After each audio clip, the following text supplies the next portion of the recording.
doesn't care if the steak isn't real, as long as it's juicy and delicious, he's still going to eat it. So. We've got a blue mage, Sean Weihe, on your right, but it's the blue aggro deck, the mono blue devotion, making waves in this format at Pro Tour Dublin. Right, yeah, it's, Sean Weihe actually had some success in the last, not the last one I commentated, the one before, I think Minnesota, doing very well.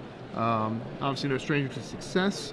Adrian Sullivan as well has performed pretty well throughout the years, more notably for his active role in Star City Games, running articles, as well as... Look at that, he's wearing the SCG Live button-up shirt. Yeah, he actually just can't get enough of us, so he just wants to rep it at all times, which is respectable. So he's playing upside down cards. Starts out with a Fire Drinker Satyr. Fantastic one drop. Alright, so let's see. He's going to have a very skill intensive few turns here. He's probably going to play some more creatures here and then attack with them. Ash Zealot joins the crew. Now those look like snow-covered mountains, but they're not. We're going to have the age-old debate of how much thinking goes in the red deck, or oh, Omen Speaker, my other favorite card. Ooh, this is actually the matchup where you want it, right? Bunch of 2-power creatures. Yeah, 1/3. More importantly, 2/1 creatures. There's a lot of those. So Adrian Sullivan's going to need a something like a Goblin Shortcutter. Is he playing that build?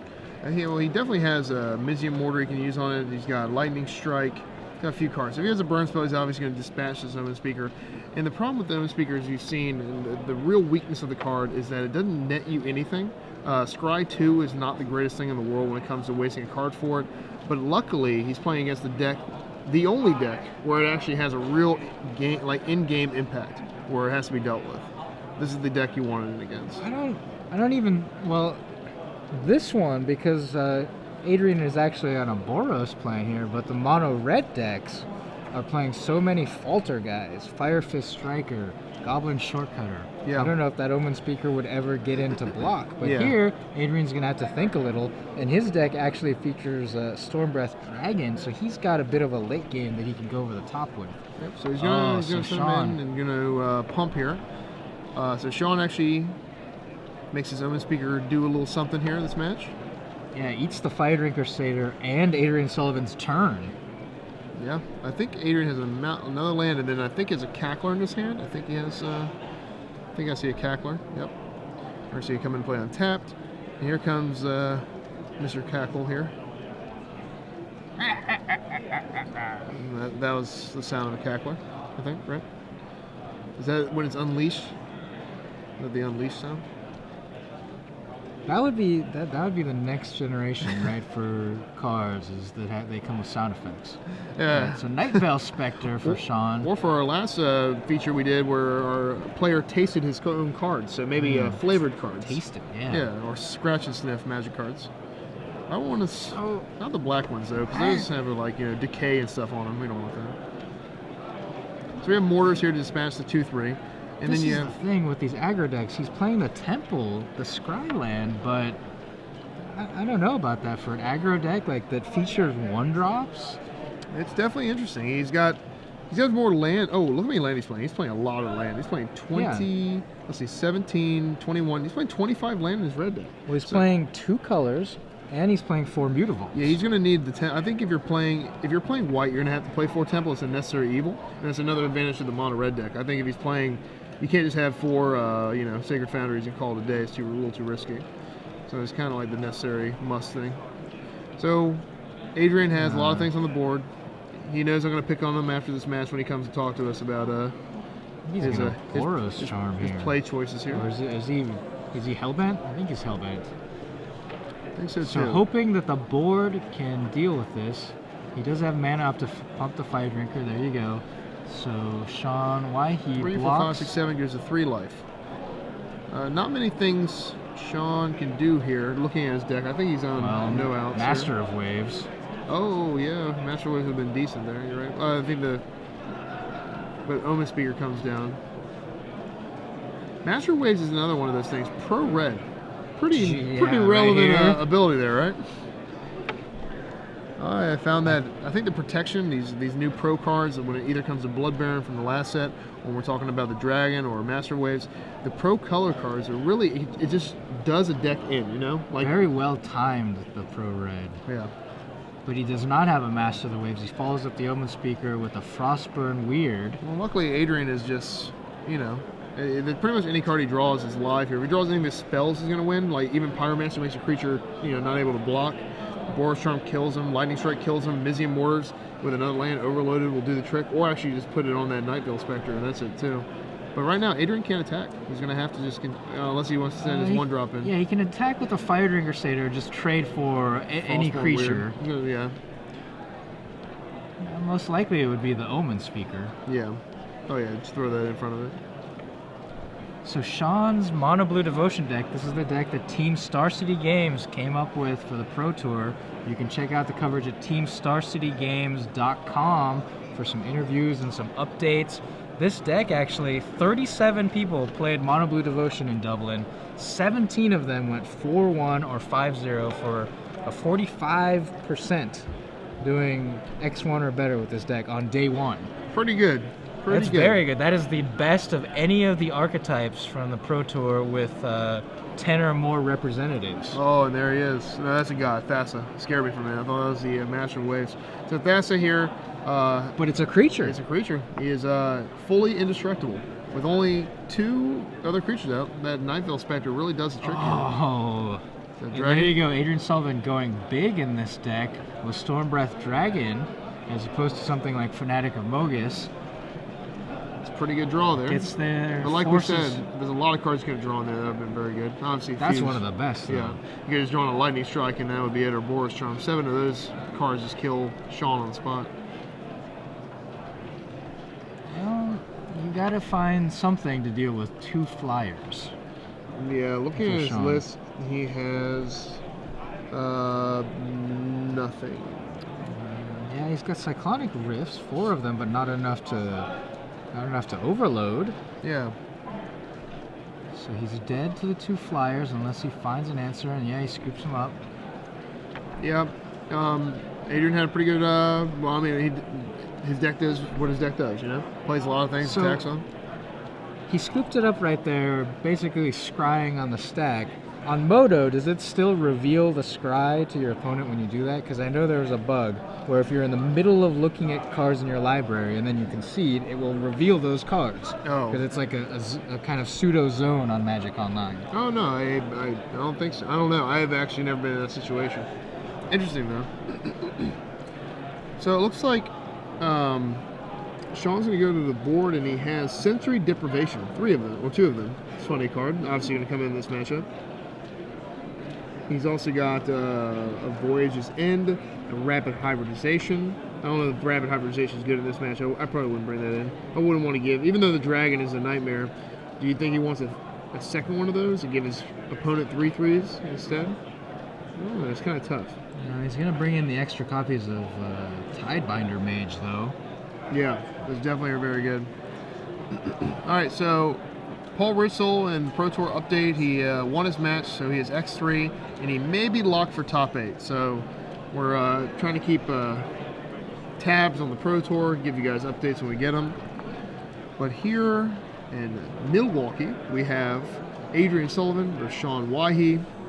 Aggro match. Again, we've discussed many times earlier, for those just joining us, that there's just so many options to play. There's the world is your oyster when it comes to aggro. You just put anything together, even in control right now.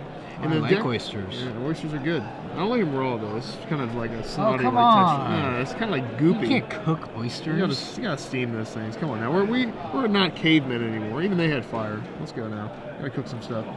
But so we have these decks, and actually, you know what? Kind of think of it, the only deck that's not around really, these mid-range decks are kind of gone. I'm seeing a lot of just very fast decks, very control decks, and you don't see many mid-rangey decks out there. The true mid-range, kind of like the Farseek into Huntmaster. Since that's not around anymore, I don't see many straight-up mid-range decks. There is a red-green deck from the Pro Tour that's as close as it gets to that, where it plays all the Planeswalkers that are, on color there. It even plays a Garrett Caller of Beast here, and Mahara's green, basic mono green deck here. But still consider that aggressive though, because all the other cards here with Burning Tree Emissaries and things are just very, very fast. So maybe it's a control and aggro time, and mid-range is taking a little break. So Adrian Sullivan on your left took game 1. He does have an answer in his sideboard for the Master of Waves. He's got 3 copies of Chained to the Rocks. Yeah. And despite the fact that you need to enchant a mountain, it's a white card, so it gets around the pro red. Yeah, it's definitely a good. It definitely bring it in against this deck.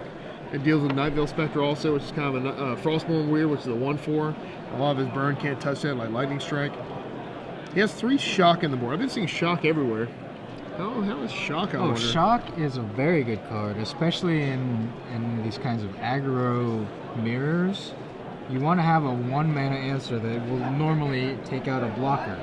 Now, the green decks can go kind of big, but it's still good enough. And like I said, the 1 mana really matters. I had it, the deck I borrowed had a couple of Magma Jets, and I said, no, I want to take these out, because 2 mana to deal 2 damage is, even with the Scry, it's just like, you don't care about Scry. You just got to get lucky with your top decks. I'm in the same boat as you. Like, at first I was real excited about Magma Jet, but it's just not as good as it used to be. It's not as good in this Creatures format. got bigger. Creatures are big, yeah. It doesn't kill anything, and if it does kill something, you need it in the sideboard. But Magma Jet's not really a sideboard card. I'd rather pay 1. I'd rather take off half the cost to remove the Scry. Yeah, I'm with you on that part.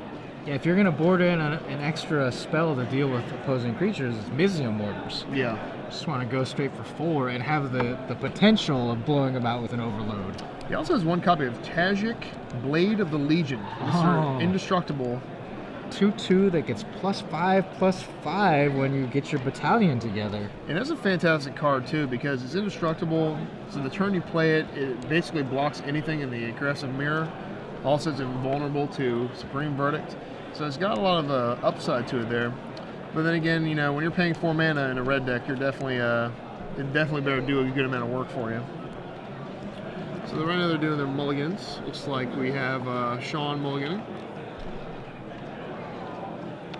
All right, Adrian Sullivan going to see if he can take this match with his red-white aggro deck, going a little bit bigger than some of the mono-red aggros. The Stormbreath he didn't Dragon. mulligan, I'm sorry. My mistake. They're both on What 7. are those sleeves that Adrian is playing with? Those are very... It seems like there's a bunch of words written on them or something. Yeah, I don't know. Probably Adrian's quite the academic. Probably has the full Declaration of Independence on his sleeves, so he can read, you know, and keep himself entertained and sharp during the match. Oh. Maybe he's got, like, you know, some kind of like the Federalist Papers actually probably going a little bit before that, so they can he'd definitely be enthralled by his. So he doesn't need to steal the Declaration of Independence. He's got it on his sleeves. Yeah. I mean, that's something that Adrian If would only do for Nicolas fun. Cage had had those sleeves. Well, he's going to 6 here now. All right, so Adrian mulligans. All right, so it's the sleeves at the beginning of Pose the Raven. So I was close. It was actually something boring history, so very good. Go, Adrian. I love that guy. He's a nice guy. He definitely is a unique individual. Good friend of mine.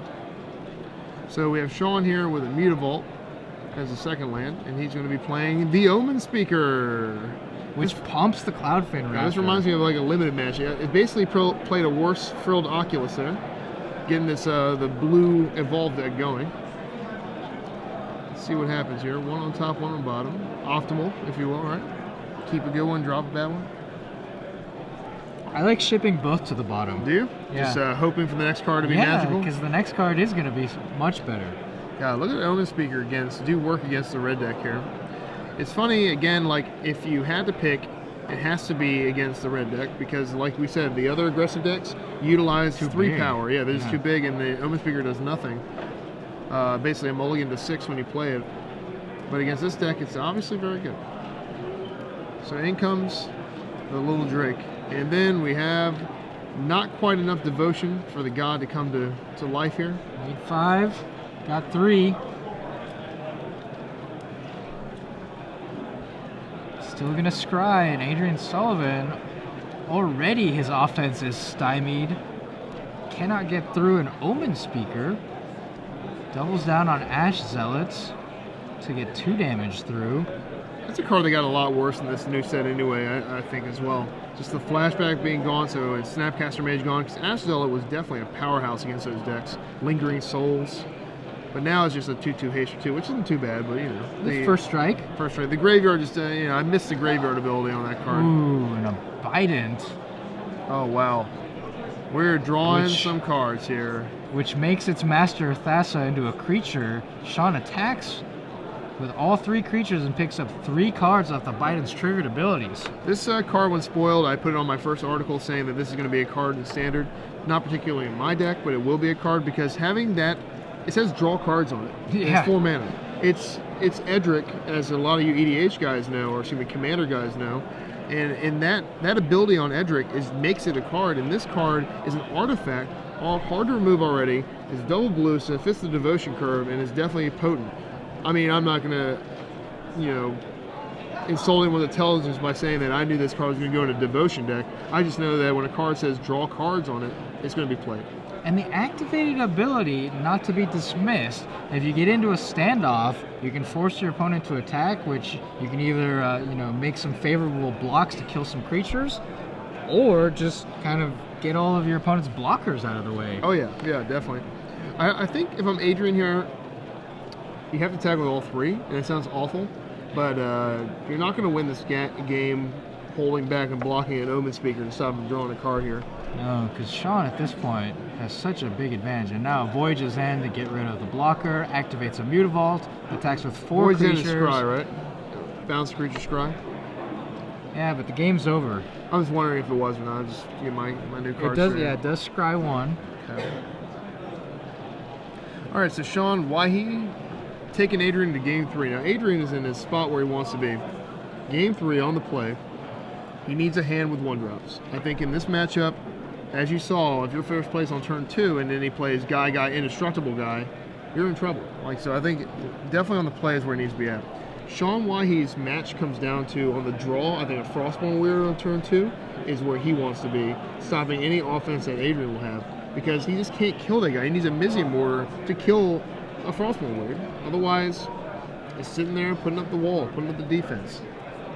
Adrian needs to draw more lands because his deck goes bigger, and he does not have the explosive Burning Tree Emissary starts that the mono red decks had. He can't just spit out a bunch of creatures and then have some Falter guys as backup. He does not have the Falter guys, so it's an aggro deck, but it's a bit more of a mid-range deck, I think. Yeah, I see that Sean's deck here.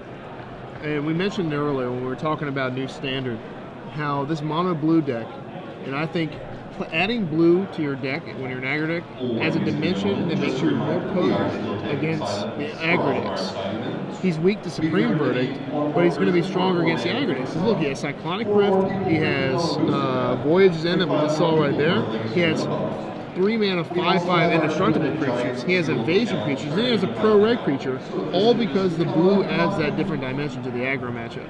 So I think in this matchup, I would have my money on Sean in a vacuum. However, it's Magic, anything can happen. So I think that the red decks obviously punish control decks. Punish right now. I'm petrified when playing against a red deck. We were playing Moto last night, and you saw a red deck just annihilate me. And it happens once in a while, because that deck is just tough to beat for control. But in this matchup, I would not want to see a Master on the other side, Master of Waves on the other side of the board. Yeah, that's a tough nut to crack. Master of Waves, protection from red. We'll see if Adrian Sullivan brought in his Chain to the Rocks to deal with that. We'll see if he can find himself a better hand. Yeah, definitely. And Adrian also has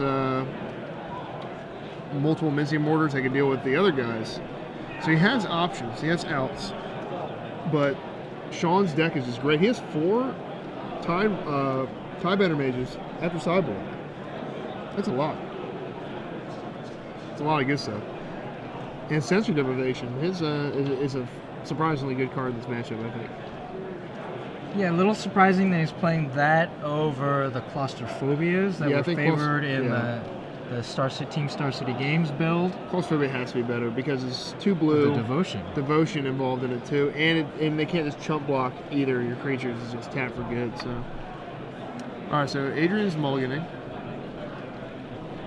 On the play, and like you said, he does have a lot of come and play tap lands and then 4 mutavault, so you can, there's definitely a lot of hands you got to mulligan here.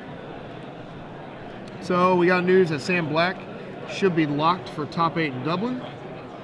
So you mentioned the Nationals in 2008. Sam Black is the one who beat me in my first round of Nationals. And I was pretty salty about that, but now Sam Black is a good guy. Hope he does well. He's also playing the mono blue deck at the Pro Tour. Adrian Sullivan, Mutavault turn 1. Tack for 2. This is not where you want to be. No.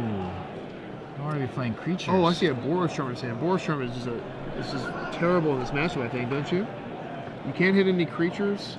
It doesn't really do much in combat. He doesn't have any ways. Blue deck don't have any removal spells to force you to give indestructibility. I don't think you can keep Boros Charm in against this deck. Adrian Sullivan here, having trouble finding good hands, and maybe that's a problem with his deck. Maybe it's trying to do some different things here. Trying to do a little much, and we see this come down, the Nightveil Spectre, and the issue again is when you're playing mono red, you have a consistency to it, Well, with this deck, you're hurting the mana base a little bit. Things getting a little spicy with the Chandra. Yeah. Sean's going to have to probably devote attacks to that card now. Yeah, for sure. And he has Thassa in his hand. Gonna have to both come with Chandra here. Knock her down to 2. Okay, so he's going to play Master of Waves, I think, is in his hand. Yep. Nightmare. Absolute nightmare. Well, here we go. Now we'll see. Adrian Sullivan, can you chain that Master to the rocks? Yeah. He has a Mizzy Moore in his hand, which doesn't do anything to the Master plan there. It kills all the little guys, but it still leaves you with a pro-red guy. But that's 6 mana. We're still far away from that. So let's see what the Scry Temple deals. of Triumph, Scry. Not sure what he's doing with the card. So yeah, leaving the Master itself around off of a Mizzy Motor's Overload is trouble because another Master comes down and then the tokens are even bigger. Yeah, and it's just not a winning proposition. Adrian hopes that he'll attack with the Master of Waves and then he'll block with the Mutavault. Don't think that's going to happen though. So Adrian peeks at the top card. He probably should have activated Chandra first, but I guess he's thinking about pinging off one of the tokens. He's in a world of hurt right now.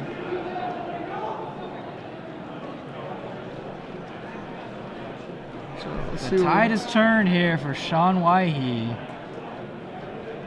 Are we still scrying? No, I think he activated Chandra. Kind of a backwards order, I think. But let's see what it does. So he just removes it. Says go. And Adrian's kind of fallen victim to just having kind of weak hands. He really, the only mistake I've seen is playing Boros Charm here and leaving it in. Because that is the only card in his deck that is a true do-nothing card. Dealing 4 damage to your opponent is not going to be good in this situation. Indestructibility is not good in this situation. Double Strike's not good in this situation. So it could have been something else, but who knows? If it was a Chain of the Rocks, then we're in trouble, If it could have been that. Yeah, we don't even know if Adrian's brought Chain to the Rocks in. Right. Sean Weihe's about to tap and produce a ton of mana. Oh wow, Shrine's gonna make 1, 2, 5, 6, Another 7. Master. Uses 4 of it for a Master. I think Adrian has does he have Mortars in his hand? I see, no, he has a Wear and Tear. What's the Wear and Tear for? The Bident? Yeah. The only problem is there's not many of those in his deck, maybe. How many bites are in there? God, it can't only be like more than 1 or 2. Yeah, I'm looking. 2, yeah. Sean Weihe running out of elemental wave tokens. Have you noticed this too? Playing an aggressive deck, you really can't divert too much sideboarding to specific answers, because if you draw those instead of removal or burn or creatures, you kind of put yourself in a hole there. I've noticed that about aggro. I don't know if it's just me or... Oh, like the wear and tear? Yeah, I would not play wear and tear. Yeah, it's just I would just ignore whatever. I want all of my removal to be able to go upstairs to the player. Definitely, I'm with you on Burn that. spells. I'm on the board of that. If it were something like a Smash to Smithereens that also did damage, I Yeah. could see having them. That's an interesting card. They could have printed here with all these new legendary artifacts. I guess red's good enough, so let me not give Watson any ideas here. So, only attacking with the tokens. That is a tidal wave coming at Adrian Sullivan. Yeah, Adrian is down to... Oh, coming at the Chandra. Yeah, I like this attack here. How many at the Chandra? I'm not sure, but I like the attack at Chandra because the only out Adrian has is like an overload of Mizium Mortars. Yeah, and yeah. you just got to make sure you don't... Oh, there's a Chain to the Rocks. But now there's two Masters, so you can't get... Can't chain them both. Oh. You don't have enough chains in your deck right now. So, Chain of the Rocks is a card that I saw spoiled and I got really excited about. I'm a little less excited about now. I was at 4 and I'm at 2 in my deck. Only because people are playing Peak Eruption, I think, when they blow up the mountain and deal 3 damage. Yeah, so Adrian Sullivan extends the hand there. One Chain to the Rocks was not going to be enough now that Sean played the second Master. And we also saw Nykthos, Shrine to Nyx, doing a lot of work there, making huge amounts of mana, the Devotion land, legendary land.